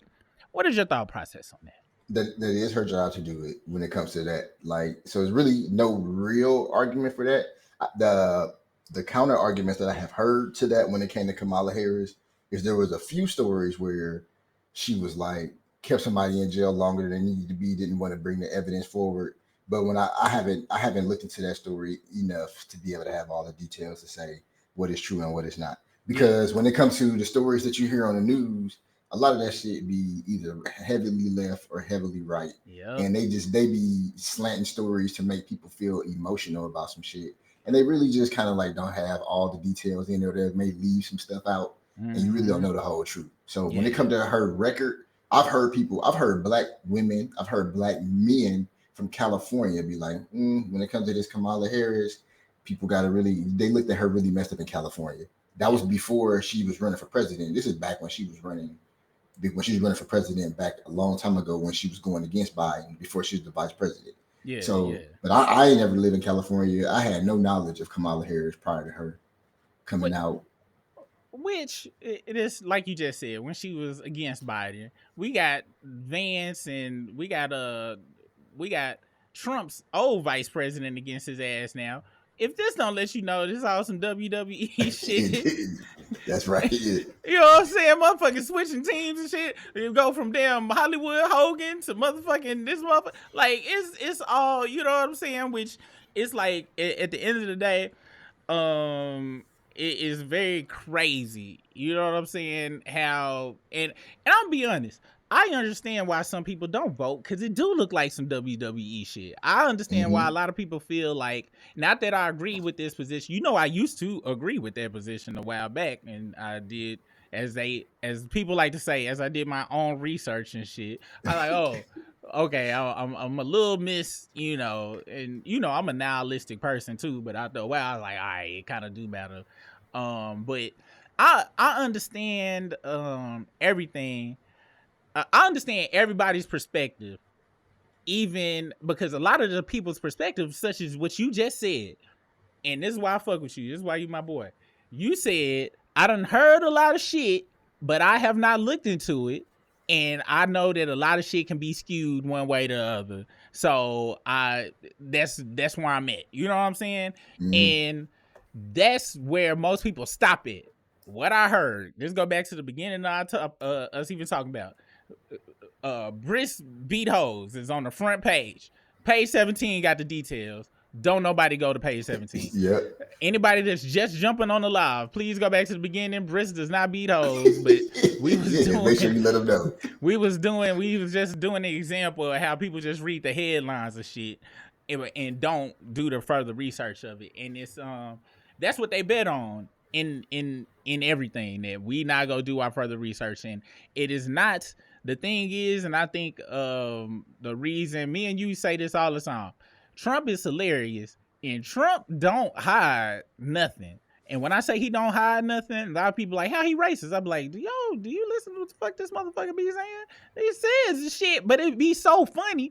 It be so outlandish that it sound like a joke. He just like me. He can say whatever the fuck he want to, and people be like, oh, that shit was funny. But like, wait, did you get the context to what the fuck he was saying? Right. The 48 laws of power, like Trump is a master of the 48 laws of power, especially that one that says, enter the room with audacity. If challenged, inject more audacity. Because the moment that you say something and somebody just like flat, I'm like, I can't believe you said that. Like, did you really say, yes, I did, and I'm going to add more onto it? They'd be like, well, damn, I guess that's just how he is. And people respect people that don't give a fuck. However, that's where all of the other manipulation tactics come in, because you can respect the motherfucker, but you still gotta look deep. That same thing with Boosie.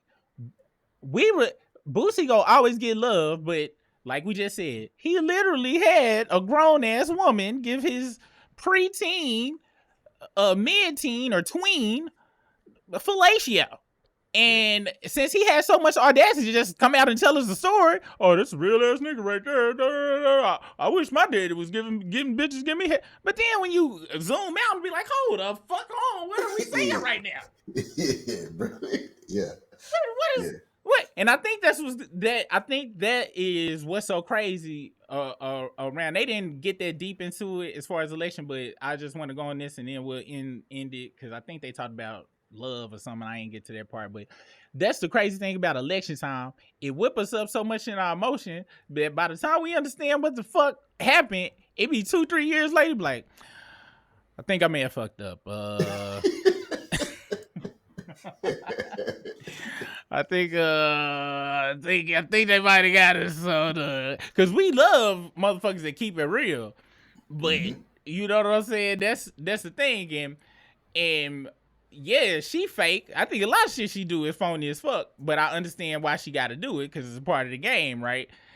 He don't really do no fake shit. The fake shit he do is what people think is the real shit, but he do it in such a real way, but it's fake as fuck. And hers just come off phony. His come off authentic, but both of them faking. But my whole thing is, are you faking for the good of a certain community, or are you faking for the bad of a certain community? And that's my whole thing, because politics ain't shit but a fucking smoke screen show at the end of the day. And you gotta put on, most people do look at shit surface level, so you gotta talk to your public at the level of what they receive and shit at. So it is what it is. But they I hope people listen to Corey's whole thing, that he not promoting anybody, and it's just what, he just his opinion about shit. But overall, I thought this was a good conversation or whatever, and Cam took a big chance putting somebody like Corey Holcombe on. Dude, I was very surprised when I saw that like pop up on my YouTube feed, like Corey Holcombe on Cam Newton show. Yeah. What? Like, I was very surprised that Cam did that. And but Cam had Charleston White on there one time too. Hey, and it's polar. You can't get no damn near no more polarizing than Charleston White, except for damn Corey Holcombe, to be honest. So let me ask you this question: whenever the one thing, this is the last thing I'll bring up. The one thing when he was talking about the doctor lady. Dr. shit! Bryant. I'm glad you brought that up. If you remember anything else we skipped, I would bring it up too. I want to make sure we don't skip nothing. So the Dr. Bryant thing, how he was saying that she don't got no doctor's degree, and he was on her about that, and like basically like, how do you let her hold you to task, but you ain't hold her to task? What was your thoughts on that? 100%. Because we went. Remember that night we went to her Instagram and shit. This motherfucker, how you a doctor? You talking about people low vibrational, but all your pictures got filters on them. All your pictures got fucking Photoshop and shit on them. You trying to look like a younger version of your damn self, but you want to talk about somebody low vibrational. And where is the doctorate certificate? Where did you study at? Where did you get your master's or a doctorate or whatever the fuck degree you need to be a doctor? Is she a doctor for real? And I ain't researched it, but that's a good ass question. Is she a doctor? It is a good question. And Corey also said that she used to work in a strip club. I don't know anything about any of that. Like, I don't know I've never heard of her until the Cam Newton interview. But then when they was talking about, well, go ahead. I'm gonna let you say what you gotta say. Oh no, keep going, because when they kept talking about this and he kept going, again, in my perspective now, I look at stuff from both ends. I'd be like, was there ever a conversation about, is Dr. Dre a real doctor? Like, for real, like, was that conversation ever had? And I just thought about both sides of it. Like, she may not be a doctor. It is what Dr. Dre said he doctored. I don't know, but if you come back to the thing that Dr. Dre actually got talent, I don't know if she does or not. I don't know anything about her. I put it like this: she coming across and see, fuck you, we here. You better look down. We here. I want to know, because he did go to that extent, and I was like, man, hold on. Because was it the fact that the phrase low vibrational which is a negative connotation in human speaking. That is definitely not said in a positive light. So was it to the point to where it's like, okay, she said this, that's offensive. So we finna see, is she even a doctor? Let's see. This is, I can't pronounce her name. It's Shayane. I'm not a doctor, so don't be getting on me about my damn pronunciation. I barely finished high school off in this bitch. Are you Let's supposed see. to be sharing this? Because right now I just see the chorus string still. Oh shit. Hold on, my bad. Hold on. I gotta put it in the right tab. I'm glad you said something too. Hold on, let's see. All right, Okay, here we yeah, I go. see. So here we go. Oh, is that Cheyenne? I don't know how to say Cheyenne, there you go. Briss actually has the credentials in the paper. He actually is a damn doctorated up ass motherfucker. Me, I'm walking around here with a barely associate's off in this hole. Let's see. Let's ask the good questions. Where did, and that was the first question that Google, where she get her degree? All right. So it said, I know it didn't say the University of Phoenix. Is the University of Phoenix the damn online It is. what is you doing? I don't know if University of Phoenix is regionally accredited or not. I don't know about the accreditation, but I have heard University of Phoenix be joked about before. All right, we about to go to one of my favorite places, Lipstick Alley. Somebody brought up a thing. Let's see. All right. Let's see. He is a doctor in psychology and has worked alone, produced. Nah, fuck that. You know where we gotta go? ChatGPT. That's where the fuck we about to go and see what the fuck the chat has to say. What was her name? Did you still got it in your copy? No. It was like Cheyenne Bryant. Dr. Cheyenne Bryant. Where did she get her degree? Is she a real doctor? Let's see what it says. Dr. Cheyenne Bryant holds a doctorate in counseling psychology from Argosy University, a for-profit institution. Before that, she earned a double degree in psychology and Pan-African studies from California State University, Northridge, and a master's degree in marriage, family, and child therapy from the University of Phoenix, another for-profit. Her credentials align with her role as a life coach, psychology expert, through her degree, though her degrees come from institutions that some may scrutinize based on accreditation. All right. Grossi University, where she earned her doctorate, was regionally accredited, but later faced challenges, including closure issues related to financial and operational troubles. While she is not a medical doctor, MD, her academic background qualifies her to use the title doctor in contexts related to her field of counseling and psychology. All right. I'll give her the benefit of the doubt. If you took your ass to to Phoenix and you made it through before they came through and crushed them motherfuckers for predatory lending practices, I give you the. I think they didn't say Phoenix lost it. They said it's Argosy. Oh well, she got her master's in marriage, family, and child therapy. So that's where she coming with the low vibrational shit. She got her doctorate in counseling from the Argosy. Let's see. Let's look at these universities. So then here goes another question. When you were talking about, can somebody be pro-black and not married to somebody who black? Is they really being pro-black? Can somebody be a family marriage counselor and they're not married or have a family? Ooh. All right. This place stayed open for 2001, 2019, and it got shut down because it was some bullshit. But I'm not going to take away from that because I know some people. I went to a for-profit school and shit. So when you were saying that, I was sitting here thinking in my mind like, damn, am I dumb? I thought our school's not supposed to be for profit, and I got my degrees from a real accredited place. So when it say it's for profit, it's kind of like a private prison, right? So when they whole goal is to get you. It's kind of like them schools were set up like them car dealerships where it say buy here, pay here, where they the bank. So they the ones charging you the interest and shit. You see what I'm saying? So Mm. it was more like when I say for profit, their whole goal was to get you in and be like, oh no, you ain't got to go out for a loan. We do the loan for you, and it's gonna be 20%. And and we accredited they did just enough to be recognized as a school, but it was for profit, meaning how they made their money they wasn't getting grants and shit from the government and shit. They was just taking student money. That was it. That was their whole thing. Man, I'm gonna have to look at this. My school. Is your school still open? Mm-hmm. Oh well, yeah, they all right. All of them schools got shut down around the same damn time. Okay, because Lindenwood University, that's a real. So they actually we moved it to Division II, actually. Oh, okay, yeah. When you talking about that type of shit, yeah, y'all good. These schools didn't have no damn team. Nigga, what?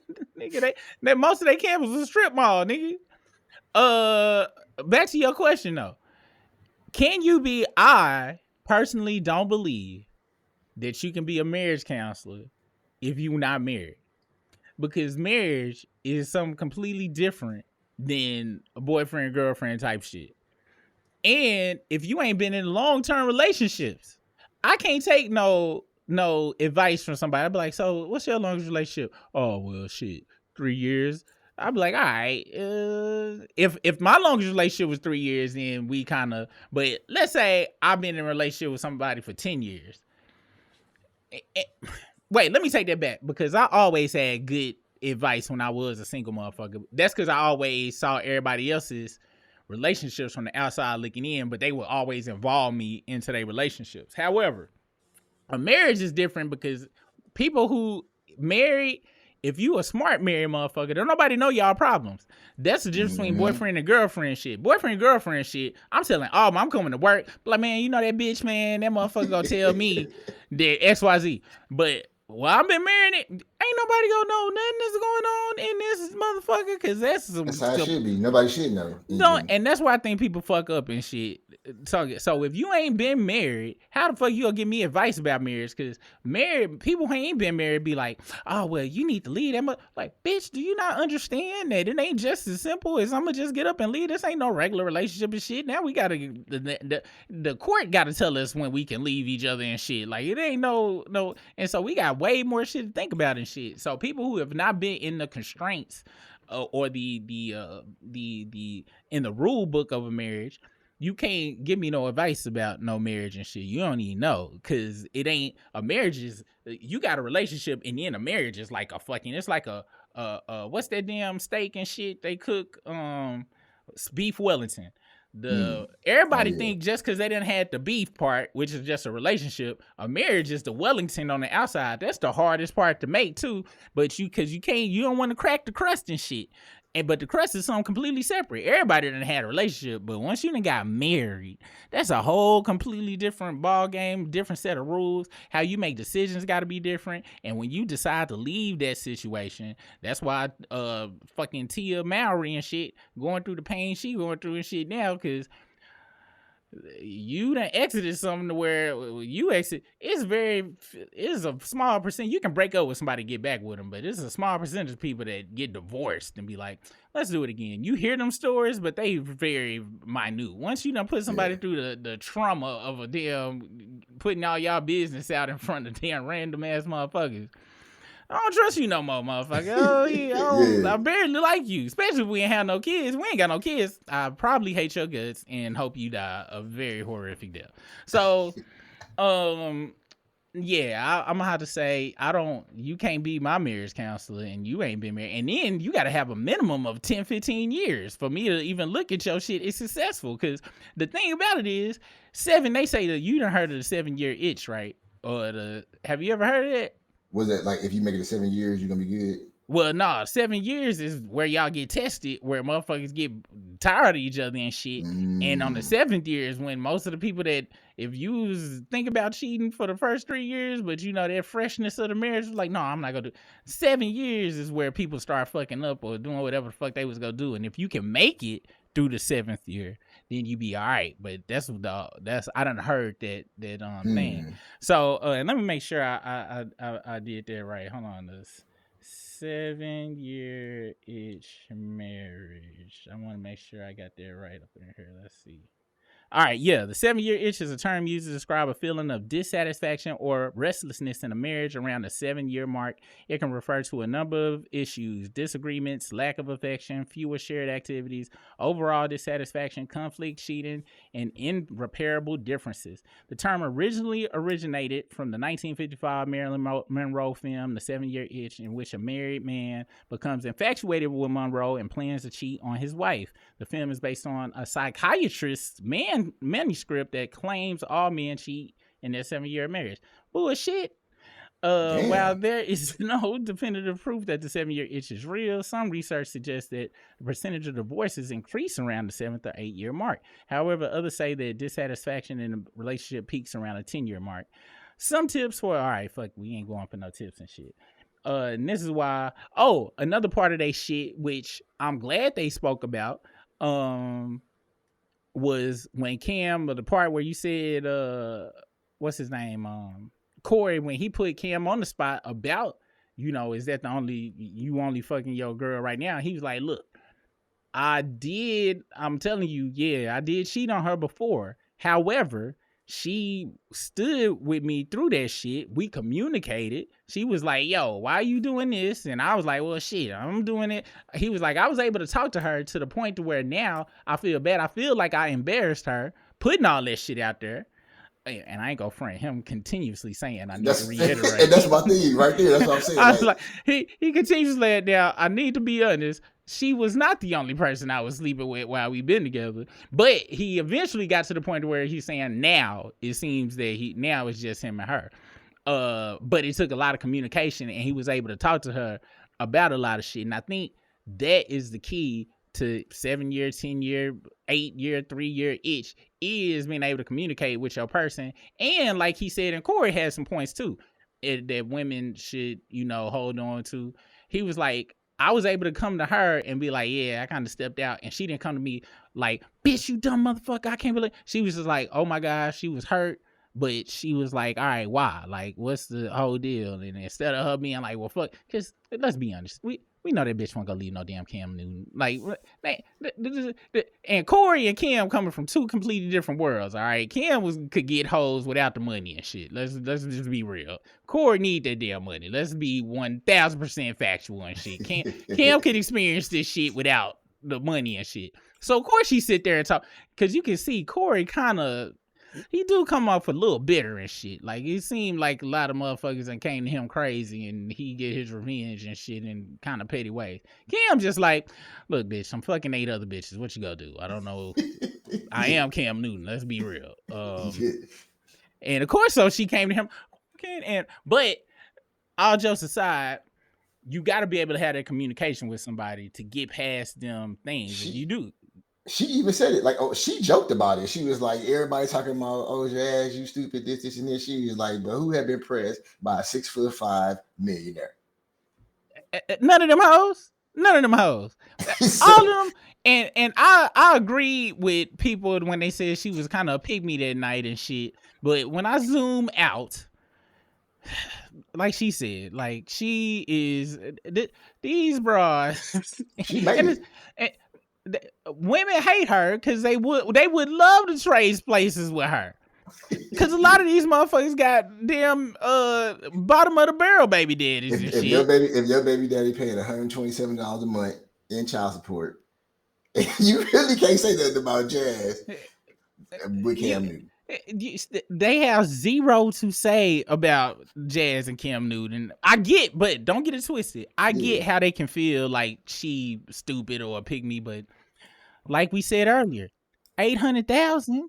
You pick, and a lot of people like, I'd rather be alone. No, I would not rather be alone. I would rather. people be running away from challenges in life. Now, it's one thing getting disrespected. However, I do feel like you can talk through a lot of shit long as you see a change in actual action with the other motherfucker. Like, if you can, I was in a relationship that you knew stressed me the fuck out, and I would be like, we would have these conversations, shit supposed to change. You You know how sometimes shit change for 2-3 weeks and then go back? Yeah, It go wouldn't back. even do that. It just be like, conversation, nothing, conversation, nothing. And I'm like, fuck that shit. But if you have a conversation then change 2-3 weeks, conversation then change for 2-3 months, then conversation, then you can work with it. You know what I'm saying? And I think people, especially in social media, fuck everybody think up, and that's why I wouldn't trust a person that ain't been married for a long time to be my marriage counselor or nothing. We humans, we all go through shit. We all go have different wants, needs, shit over time. We go all kind of go through these phases, and you need to be able to talk to it about your person. For me, when it comes to they situation with Cam and her, she not retarded.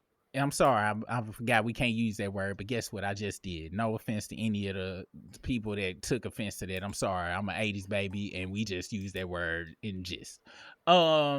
She not stupid, like you said. This is Cam.